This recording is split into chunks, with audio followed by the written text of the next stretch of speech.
Hello friends, ഇന്ന് നമ്മൾ നോക്കുന്നത് നമ്മൾ വാർക്കയിൽ അതായത് മെയിൻ സ്ലാബ് കാര്യങ്ങളൊക്കെ ചെയ്യുന്ന സമയത്ത് അതിൻ്റെ പൈപ്പ് കടൽ കാര്യങ്ങളൊക്കെ ഉണ്ട്. അപ്പോൾ പൈപ്പ് ഇടുന്ന സമയത്ത് കൂടുതൽ ഡാമേജ് എന്തുകൊണ്ട് വരുന്നു എന്നുള്ള കാര്യങ്ങളൊക്കെ നിങ്ങൾക്ക് ഈ വീഡിയോ നോക്കിക്കഴിഞ്ഞാൽ ഏകദേശം മനസ്സിലാക്കാൻ സാധിക്കും. പിന്നെ അത് കൂടാതെ തന്നെ എങ്ങനെയാണ് കോൺക്രീറ്റ് വൈബ്രേറ്റർ കാര്യങ്ങളൊക്കെ കൊടുക്കുന്നതിനുള്ള വീഡിയോ ആണ് നമ്മളിന്ന് ഉൾപ്പെടുത്തിയിരിക്കുന്നത്. അപ്പോൾ നിങ്ങൾ കാണുന്ന പോലെ തന്നെ അതായത് മെയിൻ വരുന്ന ഒരു 15,000 സ്ക്വയർ ഫീറ്റ് വരുന്ന ബിൽഡിംഗ് ആണ്. അതിൻ്റെ അകത്തേക്ക് പൈപ്പ് കാര്യങ്ങളൊക്കെ ഇട്ടിട്ടുണ്ട്. അപ്പോൾ പൈപ്പ് ഇട്ട് പോയി അതിൻ്റെ ഒരു സൈഡിൽ നിന്ന് അവർ പതുക്കെ വാർക്കിങ് കാര്യങ്ങളെല്ലാം ക്ലിയർ ചെയ്ത് വരുന്നുണ്ട്. അത് റെഡി ടു മിക്സ് ആണ് വരുന്നത്. അപ്പോൾ ചെയ്യുന്ന സമയത്ത് തന്നെ വൈബ്രേറ്റർ ഇട്ട് ചെയ്തിരുന്നത്. വൈബ്രേറ്റർ ഇട്ട് കഴിഞ്ഞാലാണ് കറക്റ്റായിട്ട് ആ സ്ലാബിൻ്റെ ഉള്ളിലേക്ക് എല്ലാം തന്നെ കറക്റ്റായിട്ട് സിമെൻറ്റും അതുപോലെ തന്നെ മെറ്റലും മിക്സിങ് കാര്യങ്ങൾ കറക്റ്റായിട്ട് ലെവൽ ചെയ്ത് പോരുള്ളൂ.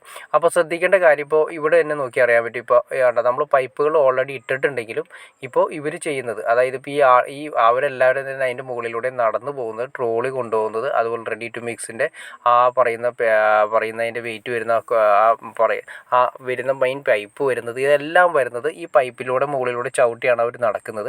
അപ്പോൾ അങ്ങനെ വരുന്ന സമയത്ത് നമ്മൾ പറയുന്ന മെയിൻ പൈപ്പുകൾ പൊട്ടാനുള്ള ചാൻസ് കൂടുതലാണ്. ഇപ്പം ഞങ്ങൾ ചെയ്തതിൻ്റെ കൂടെ തന്നെ ഓൾറെഡി അവർ മെറ്റൽ കാര്യങ്ങൾ കോൺക്രീറ്റ് ഇട്ട് വലിച്ച സമയത്ത് അതിൻ്റെ അല്ലെങ്കിൽ പിക്കാസോ അല്ലെങ്കിൽ പറഞ്ഞ കൈക്കോട്ട് ഉപയോഗിച്ച് ചെയ്ത സമയത്ത് അതിൻ്റെ പൈപ്പ് ഒരെണ്ണം പൊട്ടിച്ച് കളഞ്ഞു. അതായത് ISI പൈപ്പാണ്. ISI പൈപ്പ് ആണെങ്കിൽ കൂടിയും ജസ്റ്റ് ഒരു ഒന്ന് തോണ്ടൽ കിട്ടിയപ്പോൾ തന്നെ അപ്പോൾ തന്നെ അത് പൊട്ടിപ്പോയി. അപ്പോൾ അങ്ങനെയുള്ള സംഭവങ്ങൾ ആ പൊട്ടിയ സ്ഥലത്ത് എന്ത് സംഭവിക്കുന്നത് വെച്ചാൽ ചിലപ്പോൾ അവരിത് കണ്ടിട്ടില്ലെങ്കിൽ ആ സ്ഥലത്തേക്ക് കംപ്ലീറ്റ് കോൺക്രീറ്റ് അടിച്ച് കയറും. കോൺക്രീറ്റ് അടിച്ച് കയറി കഴിഞ്ഞാൽ പിന്നെ നമ്മൾ ആ പൈപ്പ് പിന്നീട് നമുക്ക് എടുക്കാൻ സാധിക്കില്ല. കാരണം പൈപ്പ് മൊത്തം ഫില്ലായി പോയിട്ടുണ്ടാവും. അങ്ങനെയും സംഭവിക്കാറുണ്ട്. അപ്പോൾ ശ്രദ്ധിക്കേണ്ട കാര്യങ്ങൾ നമ്മൾ ഉപയോഗിക്കുന്ന സമയത്ത് മാക്സിമം ഏറ്റവും ഹൈ ക്വാളിറ്റി പൈപ്പ് തന്നെ ഈ പറയുന്ന വാർക്കയിലൊക്കെ ഉപയോഗിക്കുന്ന സമയത്ത് മാക്സിമം ഉപയോഗിക്കുക. അതല്ലെങ്കിൽ ഈ പറഞ്ഞ പോലെ തന്നെ ഇത്രയും ആളുകളൊക്കെ ചവിട്ടി നടക്കുന്നതാണ്. അതായത് നമ്മൾ പൈപ്പ് ഇട്ടതിന് ശേഷം പൈപ്പ് വയറിങ്ങിൻ്റെ പൈപ്പ് കാര്യങ്ങളൊക്കെ ഇട്ടതിന് ശേഷം അതിലൂടെയാണ് ചവിട്ടി നടക്കുന്നത്. അപ്പോൾ പൊട്ടാനുള്ള ചാൻസ് കാര്യങ്ങളെല്ലാം കൂടുതലാണ്. പിന്നെ അതുപോലെ തന്നെ നമ്മൾ ഈ പറഞ്ഞ ലെവലിൽ അവർ ട്രോളി കാര്യങ്ങളൊക്കെ കൊണ്ടുവരുന്ന സമയത്താണെങ്കിലും പൈപ്പിൻ്റെ മുകളിലൂടെയാണ് കൊണ്ടുവരുന്നത്.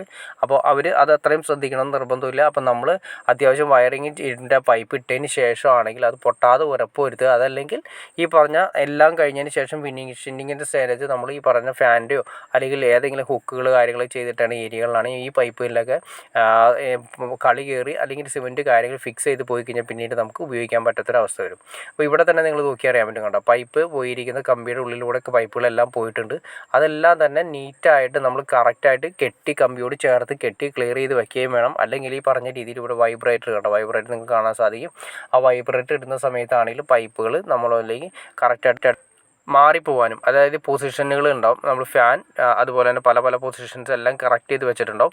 ആ പൊസിഷൻ മാറിപ്പോകാനുള്ള ചാൻസ് ഉണ്ട്. അപ്പോൾ കറക്റ്റായിട്ട് എവിടെയാണോ വേണ്ട ഹുക്ക് കാര്യങ്ങളെല്ലാം ഫാൻ്റെ ആണെങ്കിൽ ഫാൻ്റെ ഹുക്ക് കാര്യങ്ങളെല്ലാം വെച്ച് കമ്പിയിൽ വെച്ചിട്ട് നല്ല ടൈറ്റ് ചെയ്ത് കെട്ടണം. കെട്ടുകമ്പി വെച്ച് കെട്ടി ആ സ്ഥലത്ത് തന്നെ പൈപ്പും വെച്ച് കെട്ടി ക്ലിയർ ചെയ്താൽ മാത്രമേ നമ്മളെല്ലാം കഴിയുമ്പോൾ നമുക്ക് നല്ല രീതിയിൽ പറഞ്ഞ അവസാനം നമുക്ക് സീലിങ്ങിൽ പൈപ്പ് കാര്യങ്ങൾ കറക്റ്റായിട്ട് കിട്ടുള്ളൂ. അതല്ലെങ്കിൽ ഈ പറഞ്ഞ രീതിയിൽ പൊട്ടി കഴിഞ്ഞ് കഴിഞ്ഞാൽ മൊത്തം ഫില്ലായി പൈപ്പ് പോയി കഴിഞ്ഞാൽ പിന്നീട് ഭയങ്കര റിസ്ക് ആയിരിക്കും സംഭവിക്കുന്നത്.